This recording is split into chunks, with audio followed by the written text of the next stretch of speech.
तो ये कहानी है दो जबरदस्त ताकतों के टकराव की। एक तरफ है अहंकार और दूसरी तरफ है भक्ति। ये उस जमाने की बात है जब एक असुर राजा ने, जो खुद को देवताओं का दुश्मन मानता था, अपने आप को ही ईश्वर घोषित कर दिया। और ये कहानी उस अवतार की है जो न्याय करने के लिए आया, पर ना तो वो पूरी तरह से इंसान था और ना ही पूरी तरह से कोई जानवर। जी हाँ, ये कथा है नरसिंह की। यही वो सवाल है जो इस पूरी कहानी की जड़ में है। सोचिए, एक तरफ है इतनी ताकत का घमंड कि वो सृष्टि के सारे नियमों को अपने हिसाब से मोड़ना चाहता है, और दूसरी तरफ एक छोटे से बच्चे की सच्ची अटूट श्रद्धा, जिसका मानना है कि ईश्वर तो हर जगह है, हर कण में है। तो चलिए देखते हैं इस जंग में आखिर जीत किसकी होती है। तो हमारी कहानी की शुरुआत होती है इसके विलेन असुर राजा हिरण्यकश्यप से। उसके दिल में बदले की एक ऐसी आग जल रही थी जिसने सच में पूरे ब्रह्मांड को हिलाकर रख दिया था। और ये सिर्फ कोई राजपाट की लड़ाई नहीं थी, नहीं, ये तो अस्तित्व की लड़ाई थी। देखिए, हिरण्यकश्यप का मकसद सिर्फ विष्णु को हराना भर नहीं था। वो तो चाहता था कि विष्णु का नामो निशान ही मिट जाए, दुनिया से उनकी पूजा ही खत्म हो जाए।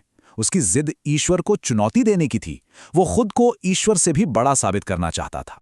अब हिरण्यकश्यप को एक बात तो पता थी कि अगर विष्णु को हराना है तो सबसे पहले मौत को हराना होगा, और इसके लिए उसने चुना तपस्या का रास्ता। मतलब खुद को इतना तपाना, इतनी आध्यात्मिक शक्ति हासिल करना कि सृष्टि के रचयिता ब्रह्मा जी को भी उसके सामने झुकना पड़ जाए। और ये कोई ऐसी वैसी तपस्या नहीं थी। हम सालों या दशकों की नहीं, युगों की बात कर रहे हैं। उसने अपनी जिद से प्रकृति के हर नियम को चुनौती दी। उसकी तपस्या से इतनी ऊर्जा पैदा हुई कि देवताओं का सिंहासन तक हिलने लगा, और आखिरकार ब्रह्मा जी को उसके सामने आना ही पड़ा। और यहीं पर हिरण्यकश्यप की चालाकी देखने को मिलती है। उसने जो वरदान मांगा वो सिर्फ अमरता का नहीं था। उसने अपनी मौत की हर एक संभावना को जैसे शब्दों के जाल में फंसा लिया। एक ऐसी पहेली बना दी जिसे तोड़ना नामुमकिन था। उसे लगा कि अब उसे कोई नहीं मार सकता, वो अमर हो चुका है। लेकिन कहते हैं ना, किस्मत का खेल कुछ और ही होता है। जहां एक तरफ हिरण्यकश्यप का अहंकार आसमान छू रहा था, वहीं दूसरी तरफ उसी के घर में एक भक्त जन्म ले रहा था। और ये भक्त कोई और नहीं बल्कि हिरण्यकश्यप का अपना बेटा प्रहलाद था। ये भी एक कमाल का संयोग था। हुआ ये कि जब प्रहलाद गर्भ में था तो देवर्षि नारद ने उसकी मां को विष्णु की कथाएं सुनाई, और वो सारी कथाएं, भक्ति के वो सारे उपदेश प्रहलाद ने गर्भ से ही सुन लिए। तो सोचिए, जिस पिता ने विष्णु से नफरत को अपना धर्म बना लिया था, उसी के बेटे ने जन्म लेने से पहले ही विष्णु को अपना सब कुछ मान लिया। तो अब टकराव सीधा सीधा दो विचारधाराओं का था। एक पिता जो कहता था मैं ही ब्रह्मांड का केंद्र हूं, मेरी पूजा करो, और एक बेटा जो मानता था कि ब्रह्मांड का केंद्र तो हर कण में मौजूद है।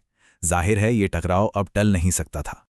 और जब हिरण्यकश्यप को यह पता चला कि उसका अपना बेटा ही उसके सबसे बड़े दुश्मन विष्णु का भक्त है, तो उसका अहंकार गुस्से में बदल गया। उसने ठान लिया कि अगर प्रहलाद उसे ईश्वर नहीं मानेगा तो फिर उसे जीने का भी कोई हक नहीं है। हिरण्यकश्यप ने अपनी सारी ताकत प्रहलाद की आस्था को तोड़ने में लगा दी, पर हर बार प्रहलाद की भक्ति एक ढाल की तरह खड़ी हो जाती। जहरीला खाना भी उसके लिए अमृत बन गया, बड़े बड़े हाथी भी उसके सामने सिर झुका गए, और जिस आग को ना जलने का वरदान था वो भी भक्त के सामने हार गई। जब सारी कोशिशें नाकाम हो गईं, तो हिरण्यकश्यप पूरी तरह बौखला गया। उसने प्रहलाद को भरे दरबार में बुलाया और गुस्से में दहाड़कर पूछा, कहाँ है तेरा विष्णु? प्रहलाद ने बड़े ही शांत भाव से जवाब दिया कि वो तो हर जगह हैं। और प्रहलाद ने बिना एक पल सोचे कहा, हाँ, वो इस खंभे में भी हैं। बस ये सुनना था कि हिरण्यकश्यप का अहंकार और गुस्सा सातवें आसमान पर पहुंच गया।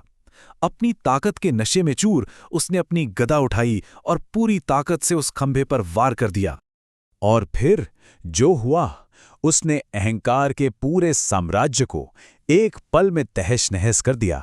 जैसे ही वो खंभा टूटा, उसमें से जो प्रकट हुआ वो विष्णु का सबसे रौद्र, सबसे शक्तिशाली रूप था, अवतार नरसिंह। ये रूप, ये अवतार खास तौर पर हिरण्यकश्यप के उसी परफेक्ट वरदान को तोड़ने के लिए ही बना था। एक ऐसा अस्तित्व जो किसी भी परिभाषा में नहीं बंधता था, एक ऐसा अवतार जो ना तो इंसान था, ना जानवर, और जिसकी दहाड़ से पूरा ब्रह्मांड कांप उठा था। और इस तरह अहंकार ने जो पहेली बनाई थी उसे एक एक करके सुलझाया गया।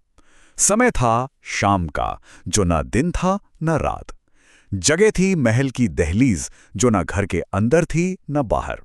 नरसिंह ने हिरण्यकश्यप को अपनी गोद में लिटा लिया, जो ना जमीन थी न आसमान।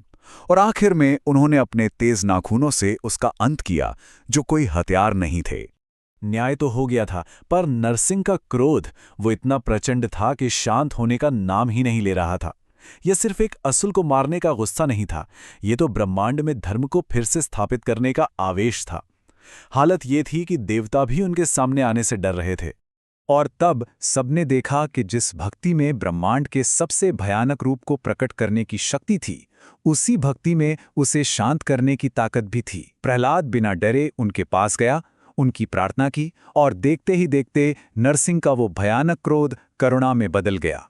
तो आखिर में ये कहानी हमें सोचने पर मजबूर करती है। ये सिर्फ एक पौराणिक कथा नहीं, बल्कि एक बहुत गहरा सच बताती है। यह हमें याद दिलाती है कि जब अहंकार अपनी सारी हदें पार कर जाता है, तो आस्था एक ऐसी ताकत बनकर उभरती है जो न सिर्फ सबसे बड़े साम्राज्य को गिरा सकती है, बल्कि सबसे बड़े आवेश को भी शांत कर सकती है।